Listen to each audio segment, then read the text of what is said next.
We did the interview with CNBC, and the reporter asked us, what do we think the number was for financial freedom?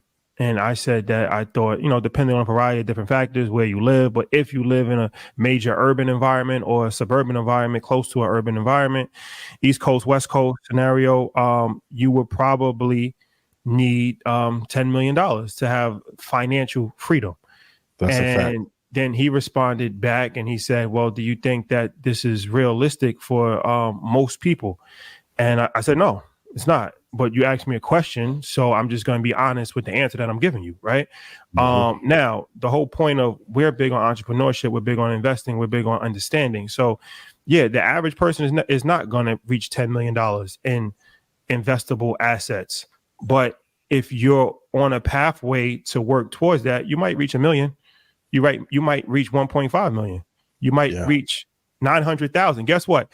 That's better at 70 years old than having $20,000. You're not going to be able to hit it at the park. Yep. Yeah, you're not going to be able to fly private around the world, but you're going to be in a better situation. See, a lot of people never actually did this for a living. I actually did this for a living for 12 years. So I know what it is to see somebody who's 68 years old with $50,000 coming into your office asking you, what can I do? And you got to be the person to tell them nothing.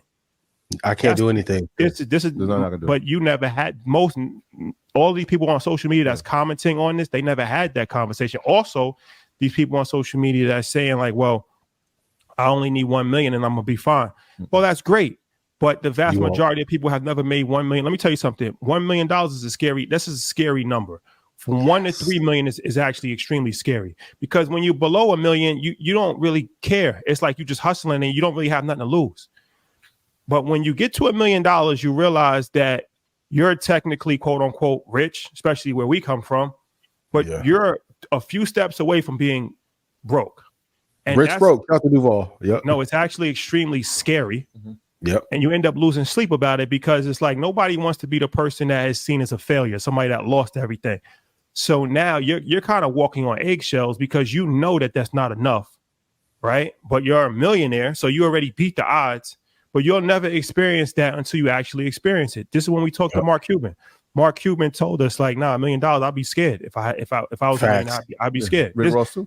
What number did Ross say? If he had it, he would be terrified. 10. He said 10. He said at least at 10 he's scared. 10. But I just want to finish it. So the whole I want to add context to yours. I just want to just finish the whole thing. But so when I'm saying financial freedom is, what I'm saying is the ability to live off of your investments, to be able to do whatever you want to do, to stop today.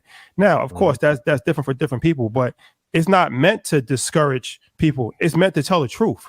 So if we're in an environment where inflation is at record-breaking highs, right? The dollar is losing value all the time. We understand that housing prices just continues to go up no matter what happens in the economy.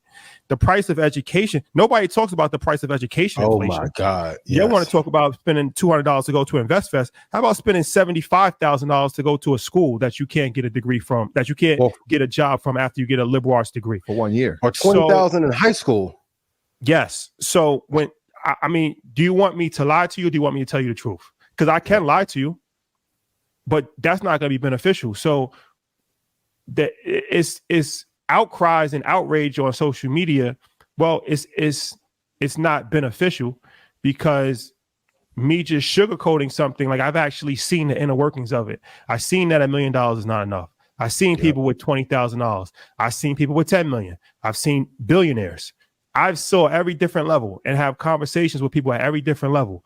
So to be completely honest with you, I'm kind of lowballing it at 10 million. If we want to get to the honest number, to be completely honest, I just want to use 10 million because I'm going to show you the level of consistency. And this was really a kudos to you. At 18, my only goal was to have a 6-figure job in life. Like, I was like, if I make 6 figures, because I hadn't seen anybody do it. When I was 26, and at this point, you had just started your career in financial advising. You sat me down. I got my life insurance, and I asked you the number. And the number you told me when I was 26, so that means you were 24. You told me it was $10 million. I said, why? Why is it 10 million? This is 15 years ago. I said, why are you saying 10 million? You were like, look, if you can make 10 million We can put it in a fund, a mutual fund, that can garnish you 3% on the conservative end. Muni bond. Muni bond, right? Yep. And you're like, look, you can garnish 3%. So if you get 3%, you're not even doing anything. But if you can make 3%, you've made 300,000. So if you're looking at 100,000 as a thing that you were making as a teacher, now imagine that you have additional 200,000 on that. You can't live off 300,000.